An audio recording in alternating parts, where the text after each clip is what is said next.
right, welcome everybody to our International Women's Day event today. My name's Arlene O'Sullivan. I'm the chair of the International Women's Day Working Group.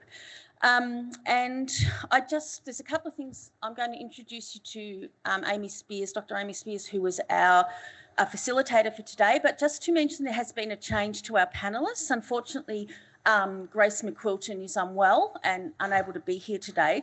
So we've got Dr Miranda Francis, who is the library's digital curator and historian. She's kindly agreed to step in Grace's place. So thank you, Miranda. And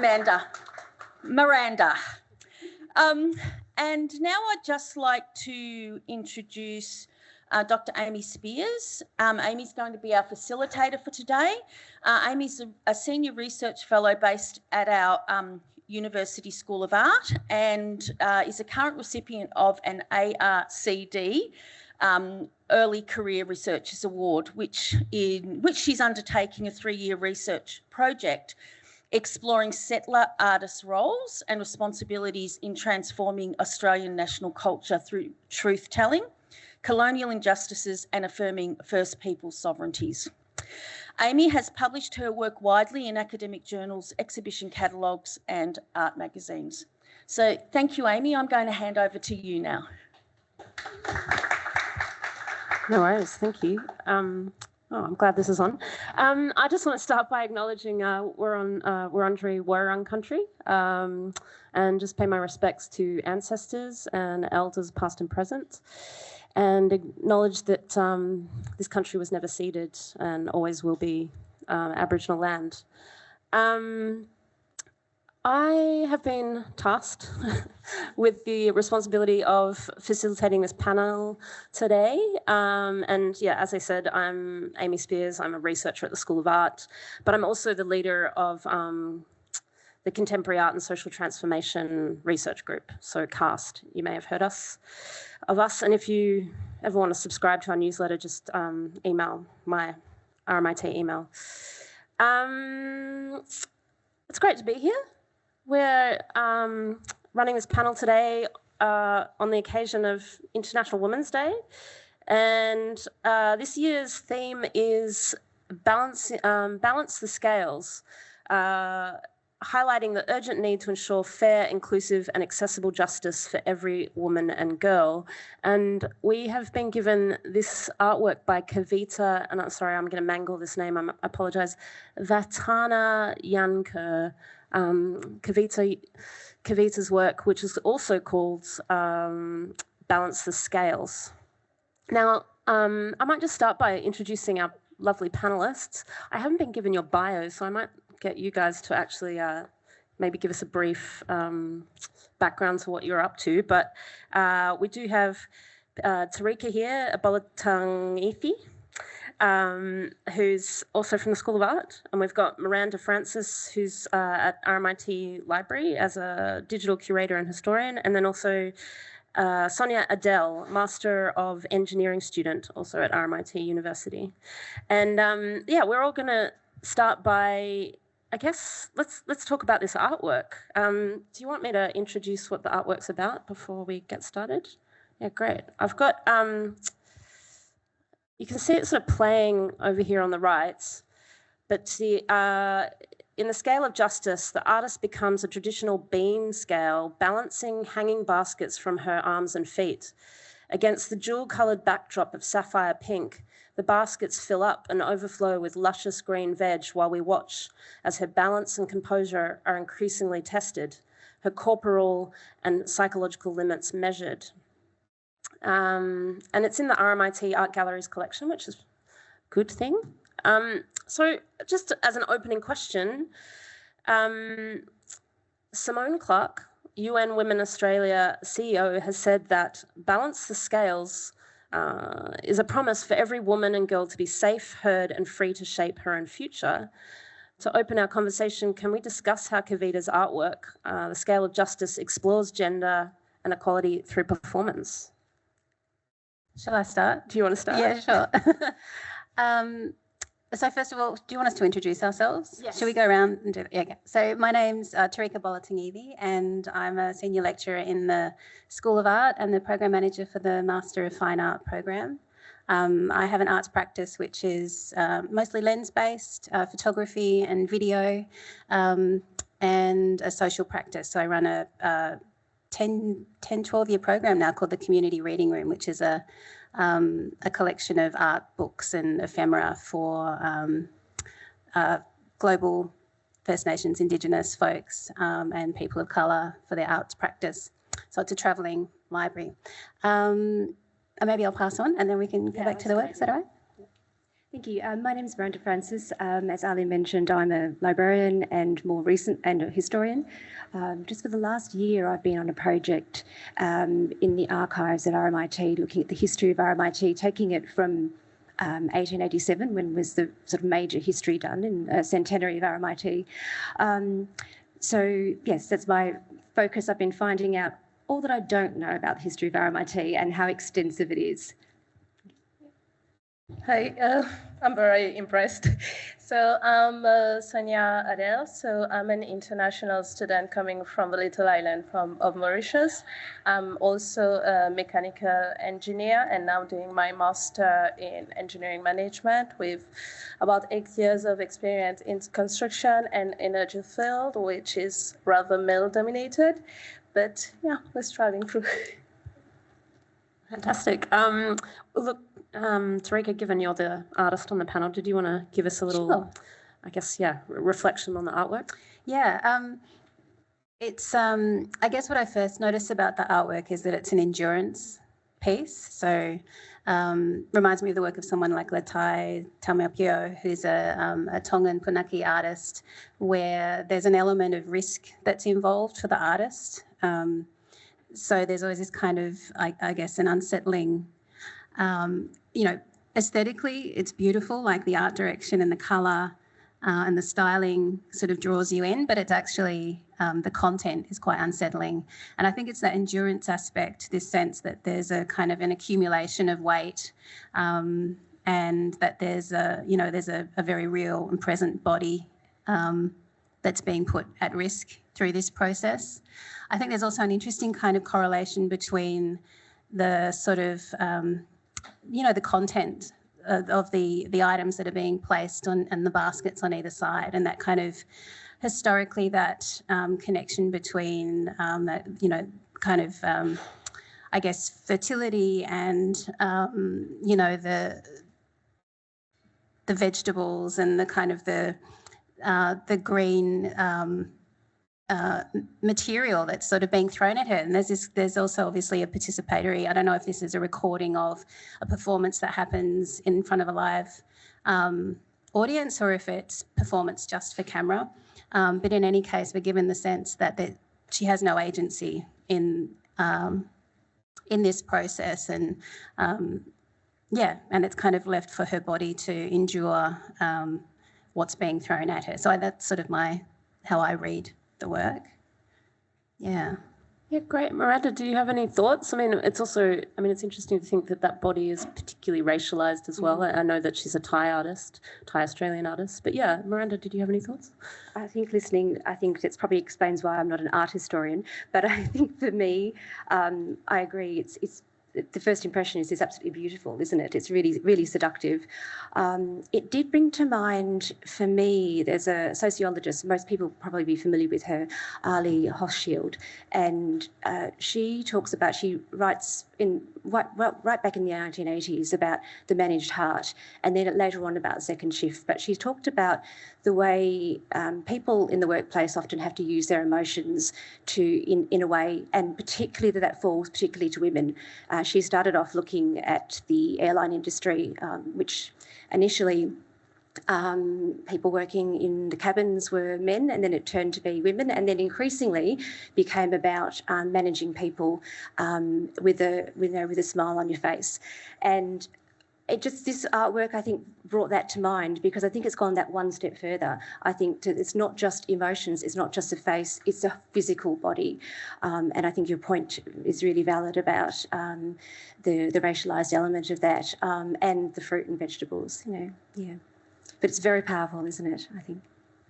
And Sonia, as an engineer, what do you get from this artwork? Yeah, just like Miranda said, I don't offer an art perspective to it, but as an engineer, I love that they use a scale, which is an engineering item, and balancing the scales is having a proper balance, and she has to struggle everything from right to left, from right to left, and basically that's what us women we always endure for like all our lives. It's throwing things at us, and we have to endure from personal to professional to anything that becomes physical, and it takes a toll. And even the luscious greens, it seems so pretty, so colorful, but in the end, we are the only one who knows what we are enduring, and I think that's what the art speaks to me. Amazing. It's always interesting to see what people get out of artworks. You don't have to be an art theorist to kind of get things out of artwork. All right. Look, I'm going to skip ahead to a different question. Maybe just get a bit more idea about what you guys do. This question is, how is your artistic practice or research informed by values of fair, inclusive and accessible justice for women and girls? Just a small question. Has anyone got a response to I'm going to have to look at that again just to kind of break it down, because there's multiple parts to that. Yeah. Which one is it? This one, values of fair, inclusive. I mean, well, everything that I do is around that. Like, I don't separate. I'm a mother of 3 girls. I'm a daughter of a single parent. My whole life experience is I bring my life experience to the way that I interact and treat and other people, and the way that I guess my positionality gives me that perspective that I am able to sort of, I guess, put myself into other people's shoes at times, and ensure that I'm creating pathways for people to engage in their artistic education in this particular context. And remove any barriers that they might come across, and certainly keeping in mind any barriers that I experienced going through higher education. That's how I would. Does your artwork address any of these themes? Feminism or women's equality or? Maybe it has in the past. I'm actually, most of my artwork actually looks at masculinity because of the impact that that then has on a woman's experience, I suppose. So, yeah. Interesting. Adele, do you want to tell us? Yes. Yeah. So basically, at the start of just after graduation, I had more of a passive voice. I just wanted to get by in the industry, get a job. That's what we all want. And then when you're in a male-dominated world and you are provided tools and design tools that are not fitted for you, you feel like ostracized, you feel stigmatized, the minority feels real. And basically, at some point in my career, I was working on a risk management plan, and where huge capital expenditure was invested into providing barriers for safe environment. But the safe environment was for only the majority, which was the male aspect of the company, and us, we had to try to feed the PPE when it was dangling.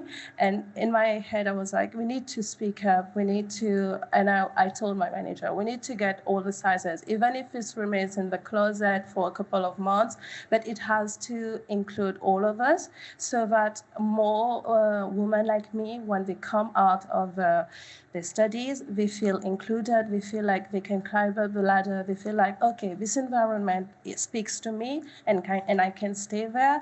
And because for them to choose engineering at 18 years old, you must love an aspect of it, and we have to nurture this love. And that's where I want to include women more in engineering, because from my personal experience, I didn't feel that love right away during the start of my career, but then it sparked up once I started speaking up. So basically, it's speaking up.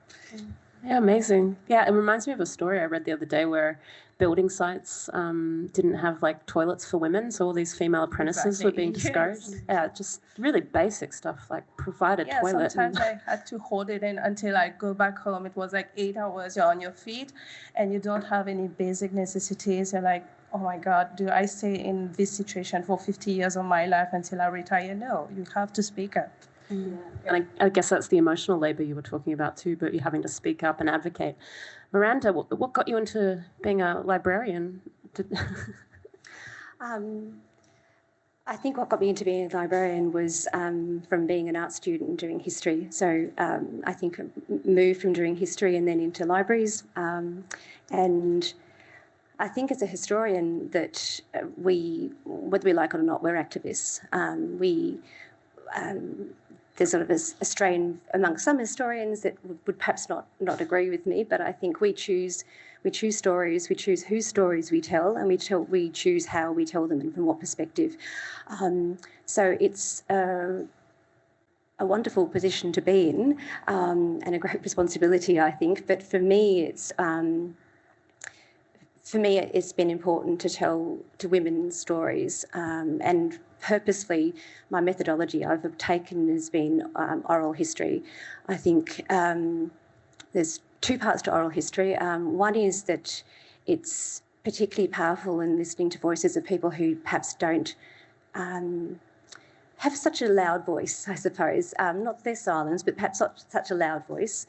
But the other thing is that I take a life history approach, which is that I don't just ask a series of planned questions about one component of people's lives, because we're all so much more complex than that. And through taking that life history approach, people can tell their story in their own way, because we're all experts in our own lives. You know, that's what we can do. So I think it's perhaps by taking on the activist role as a historian. Yeah, amazing.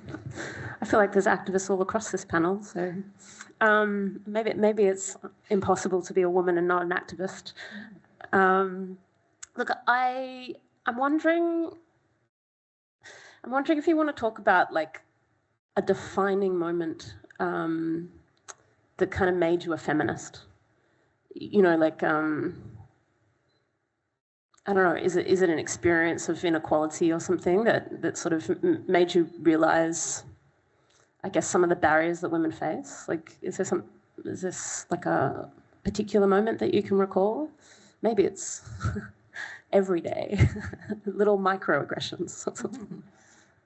Shall I start? Okay. Okay. So,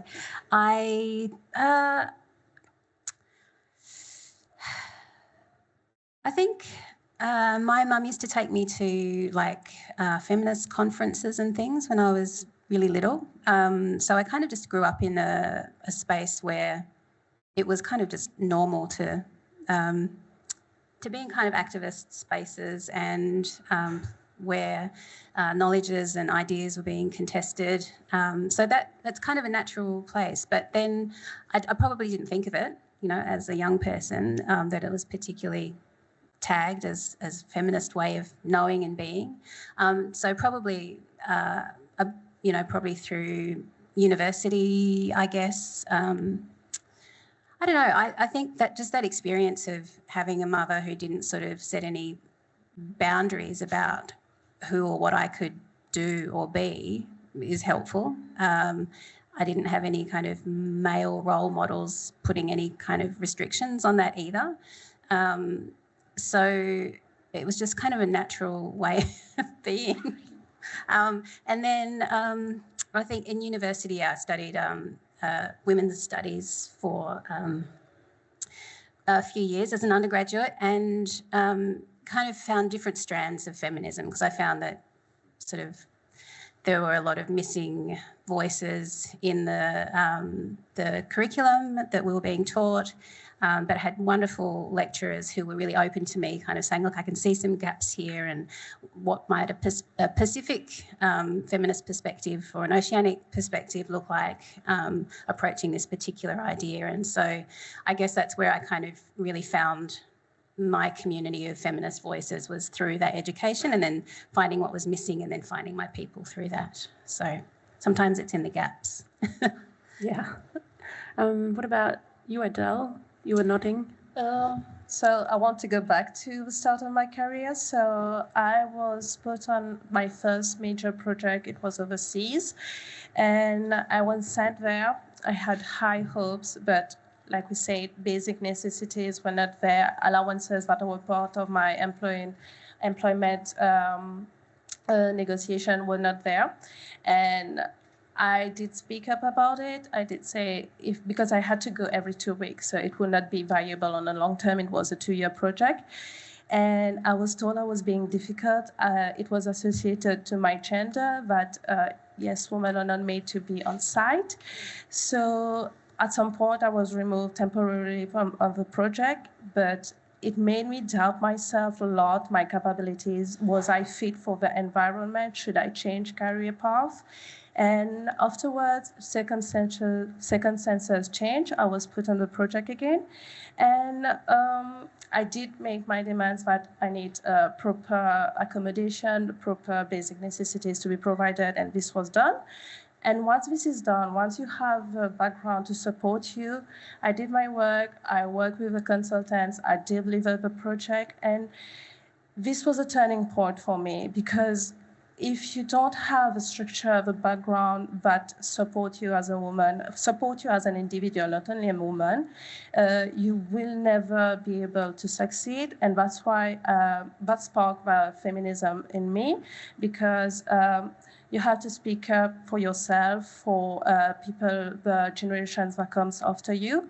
So yes, basically this was a turning point. Miranda, what was a defining feminist moment for you? I was just struck by the word difficult there. I think it's interesting. I think for me there was probably a series of moments, or maybe little candles rather than a straight light bulb, I think. I remember when I started university, I had a very privileged suburban Melbourne childhood, and I remember starting university, went to do arts at Melbourne University, and I was very happy to be there. And about 2 weeks into starting university, my mother was going to meet me on campus. And she met me, at that time Melbourne Uni had fences around the university and a big gate. It was open, but it was fenced. And she didn't come onto the campus, and she was really nervous about it. And at the time, I remember being, perhaps ashamed is too strong a word, but certainly embarrassed by a mother that thought that, going onto campus was not for her. And I think I put that in the back of my, I was studying gender and history, put that in the back of my mind. And just more recently, when my daughter was starting university, and she had the immense privilege of deciding whether she wanted to go to university or not. And I went back to that moment and thought, I didn't even know at the time, but, we talk about first in family at university. And, it's the family. Yes, maybe I was the first at university in the family, but the whole family was going to university. And I was going because Mum had provided the opportunity to do that. My really clever, intelligent, beautiful mother that didn't get to go to university. But it took me another generation to realise that. And I think only now, with, understanding of oral history, I realise that those emotions, we remember things that are coded in our brain when they're associated with a very strong emotion. And I think it was that embarrassment that stayed. But thank goodness, that I was able to realise, but a long time later. Yeah. That kind of leads us to our next question, I guess. What's your sense of responsibility for enabling women to have an equal voice in society? And what are these kind of small acts of enablement that you can do, to address the kind of inequality, empower opportunities for women, I would say? You're looking at me. I don't know. Whoever's got, what do we have to do to enable the next generation, I guess? I suppose it's always about power, I think, and perhaps recognising the power in the room. And often it can be small things. I think, and I don't know any grand answers to it, but we're in an academic environment here. We all live with conferences and seminars. I think perhaps in a room recognising who doesn't have the microphone, who maybe could be asked first. You know, if it's a case of a situation like this, asking students first to be able to answer questions. I don't know. I think it's often small gestures, but actually recognise what's going on in places. Like the small gestures, and but I feel like it's powerful. I used to disregard it. I used to say, oh, it doesn't, I don't think that it would work on me, is mentoring. And it can be in formal or informal way.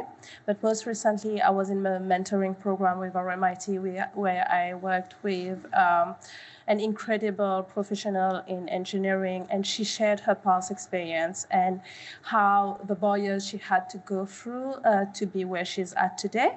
And to me, it was impressive because if I hadn't spoken and if she was not willing to mentor people like me, I would never know. I would never know what is out there. So basically, mentoring, be it formal or informal way, you see somebody starting up in a career, you just talk to them, you say, hey, do you want for me to share my experience? It's mentoring. It's like 5-minute mentoring. It could be 1 month mentoring or 6 months, but at least the sharing of experience, it builds the confidence of the people coming after us.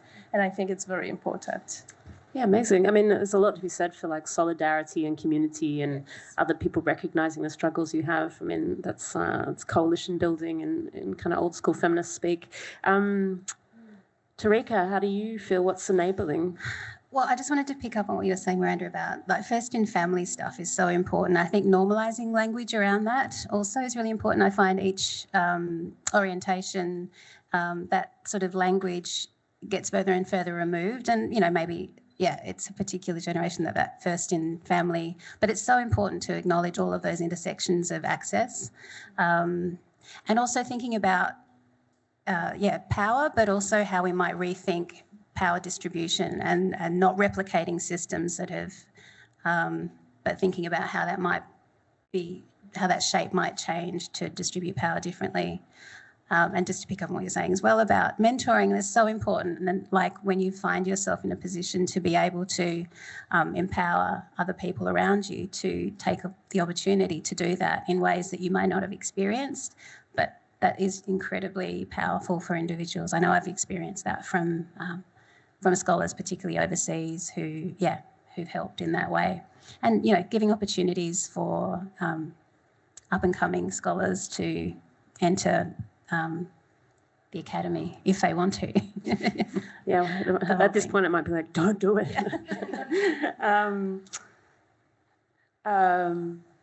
I guess, okay, so look, we've been skirting around it a little bit, but I guess, should we talk a little bit about like how balancing the scales are more possible for some groups of women than others? Like, do you want to speak to the kind of intersectional aspect? You know, we could go back to the video as well, like the ways, you know, some women kind of carry the labour differently or the struggle differently. So. Can I start? Yeah. So basically, I'm from an international background with a different cultural background, my home country. I was fortunate enough to be working in a multinational company where women were being heard. We were set KPIs where we could move up the ladder. But when I met with my friends who were in the same, like graduated in the same year, but in other company, like public companies, they didn't feel the same way. And I feel like intersectionality is very important because, like, the societal norms doesn't evolve at the same pace that multinational companies would, but the smaller structures would be. And everybody feels the pressure, or how would I say it? So they don't get the same opportunities, the same regards that I did get. And for me, it was part of a background, the socioeconomic aspect that you come from, and also the migrant status, because I had friends that came overseas, and because they were migrants, they didn't get the same opportunities that I did in my home country. So intersectionality is very relevant to gender balancing, because yes, you can be fortunate enough to get these opportunities, but doesn't mean that all women across you get the same opportunities, even if you have the same qualifications. Absolutely. Did anyone else want to add to that point?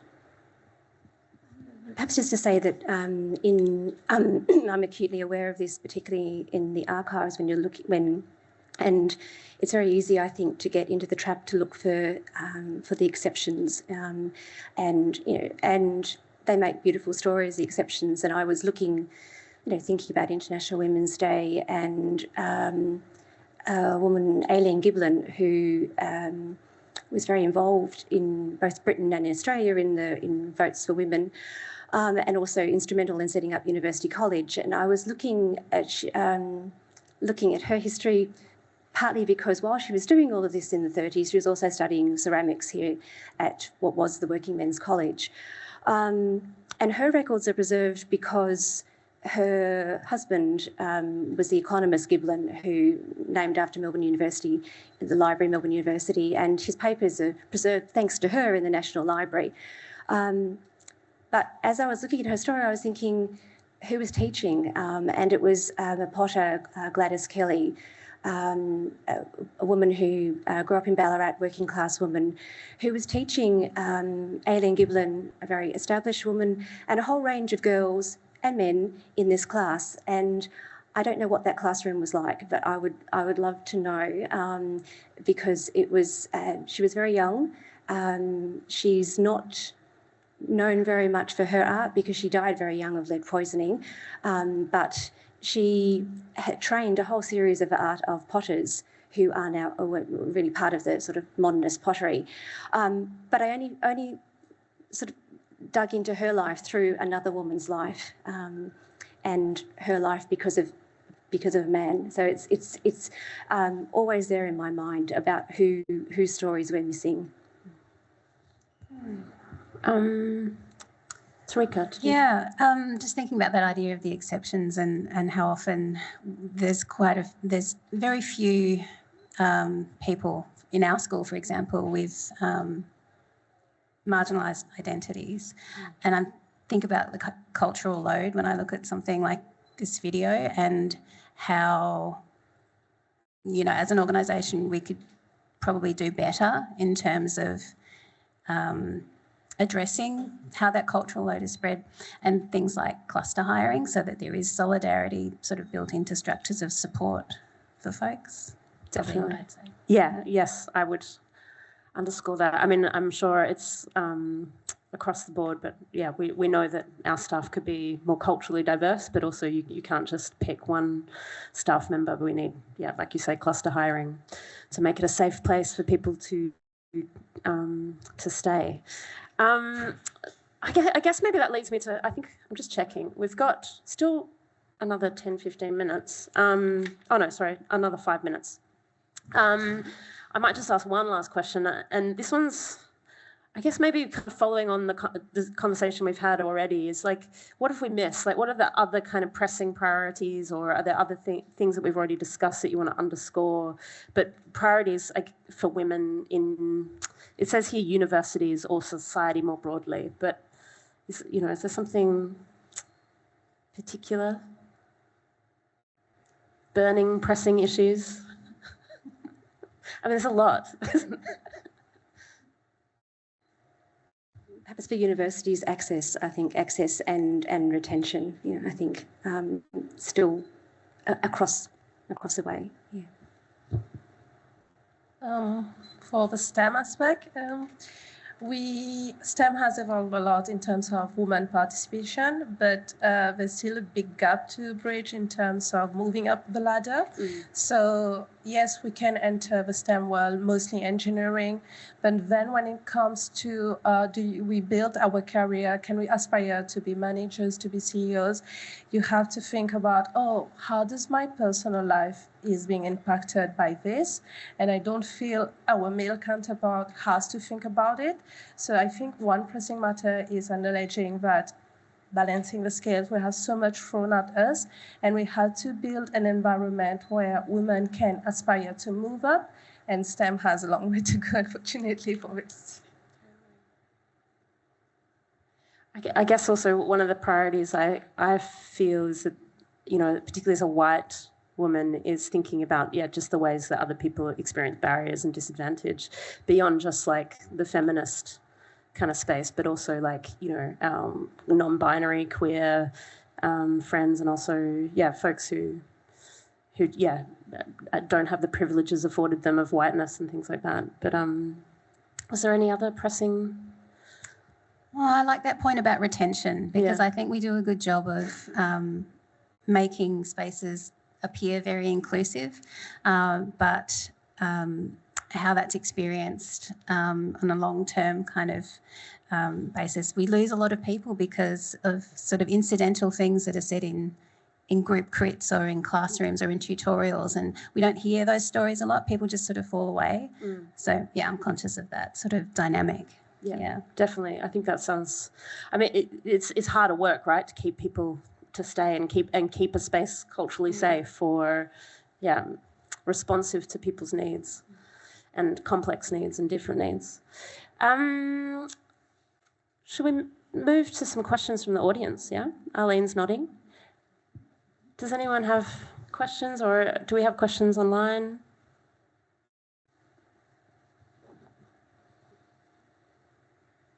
Anyone want to share a story, how they think, what are the pressing issues for women?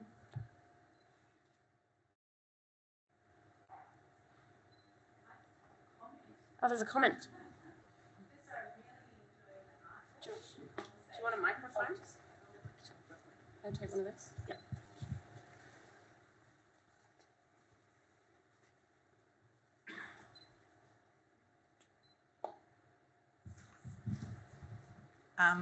I'm just really enjoying the artwork with the conversation. It works really well with what you all have spoken about. So that was just my comment. I'm not normally one for doing this, but I am right now. So thank you for breaking the ice.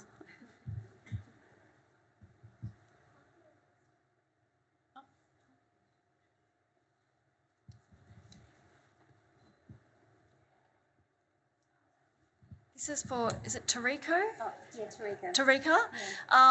Yeah. And I hope you don't mind me asking this. You mentioned that you've got 3 daughters. And I was wondering, when it comes to barriers, what, if any, fears or hopes you've got for them as they launch into the world? That's a lovely question. I have all the fears that a parent would have in 2026 for my children in the future. But I feel pretty lucky. They are being raised by a single parent who just sees no boundaries for what they can do and what they can contribute. And I feel lucky that I feel really privileged that I've kind of carved the space that I have and taken them on that journey with me. So, they're all very, very different personalities, and it's a joy to sort of just experience their outlook on life. It's probably more positive than mine at this point. That's awesome. Yeah, I don't know if that answers. Does anyone else have children, young people in their lives? No? So on my way to work this morning, I was telling my 7-year-old boy about International Women's Day. And I asked him if he had heard about it before, and not really, but so I was explaining why it exists to start with and the inequities that, especially in the past, women had faced. And he said, well, why would men think that they were better than women? And just the fact, look, I just got choked up. Just the fact that he did ask that question, I think, was really Reminds me of what we were promising. But we were just talking about how the orientation and all of the new students that we've been meeting, and how inspiring it is to feel a very different energy coming into the space, and that's very encouraging. Yeah, they've had a different education to us. Yeah, totally. There's a sense that young people are much more on top of it than we were in terms of education. More questions from anybody? Yeah. Following on from that, I want to know, I'd love to hear from each of you, like, what's good? What's something that you're really excited about or happy about what's happening? I hope that's not too hard. Perhaps following on from that point about having a conversation with your son, I did the same thing this morning, sort of madly thinking, and asked my 14-year-old son about International Women's Day. He sort of flippantly said, okay, when is there an International Teenagers Day? And I thought, well, okay, every day. But the point is, it opened up a conversation. And then when I spoke to him about, where it originally came from, and that there was, it was the International Working Women's Day, and it was about, absolute conditions. It was about, having a safe workplace, about being paid enough that you could support a family. And he was just amazed. So I think that amazement and that shock, I think, gives me hope, actually. It is a reflection on his privileged life, but it is also a sense of hope that it had to be explained, and that it was only a century ago, his great-grandmother's lifespan, that those conditions were like that. So I was a companion to an elderly woman who was a pioneer in women's movement in the 1950s in Melbourne.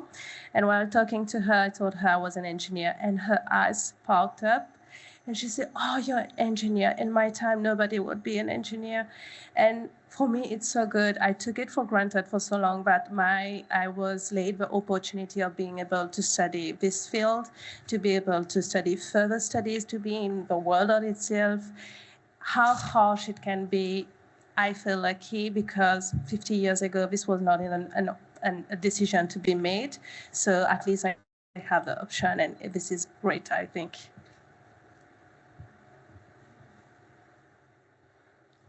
Did you want to add anything? That's good. You're good. Yeah. There was one of the questions here. It was like, what's the difference in gender dynamics between the creative industries and STEM?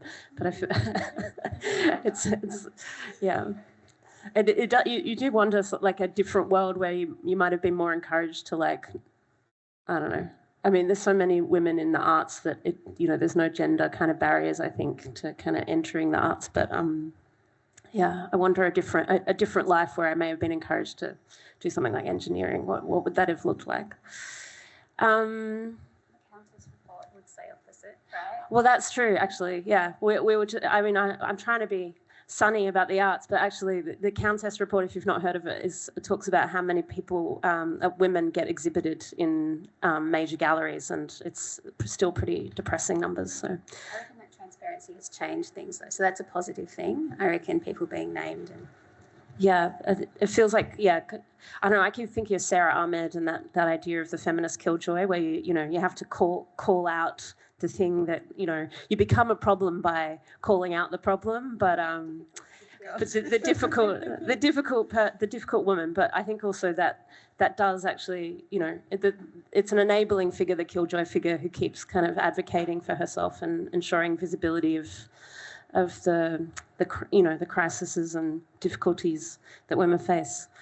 Any more questions? One more. Great. I think we've got time for one more. I just wanted to know, as a woman, what advice would you give to your younger self?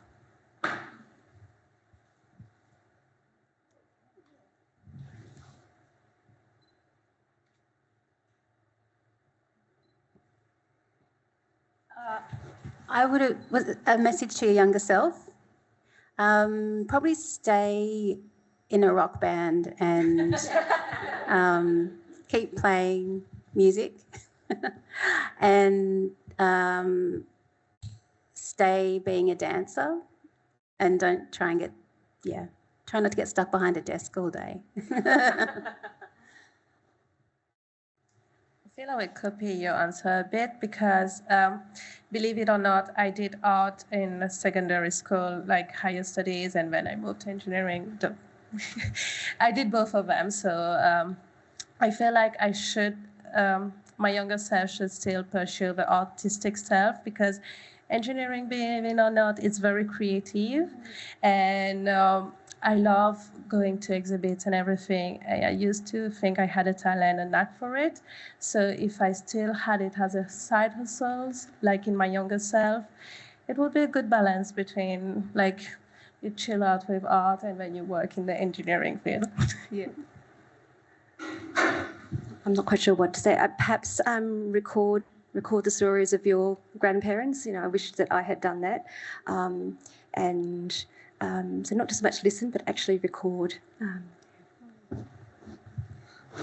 My dad used to hang out in the workshop all the time, and I really regret not asking him to teach me how to build stuff and use a drill. But it's never too late. Like, you should pick up art, I'll pick up a drill. If that's everything, I think maybe we should just thank our lovely panelists for all their great insights.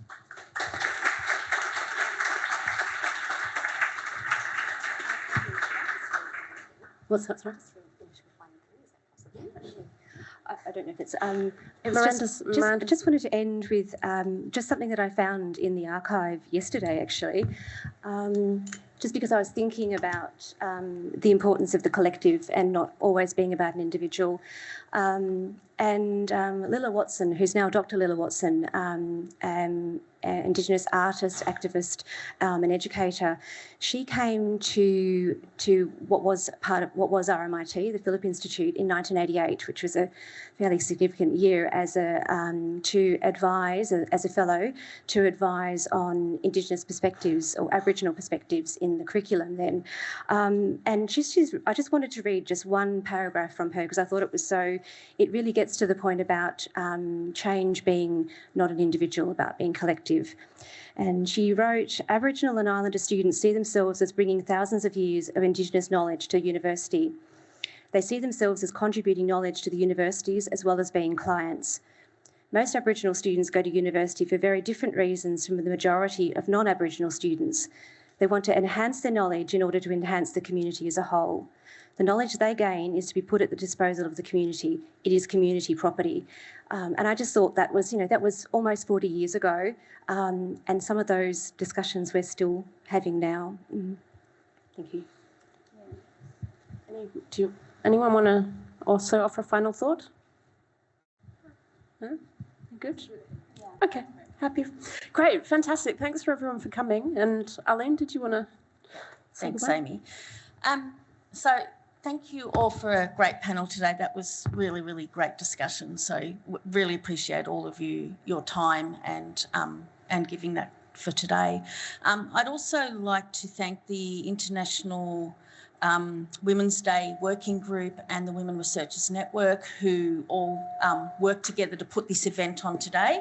There's a lot of work that goes on in the background of these things, so I really appreciate everybody who contributed in that way. I just wanted to say, in appreciation of our panellists and facilitators' time today, we've contributed a small gift to a company called 15 Trees, and we've purchased some trees, and these trees are for revegetation projects. And the trees are sourced from local independent nurseries and are Indigenous to the area in which they're planted. So once we know where your trees are planted, we will pass that information on.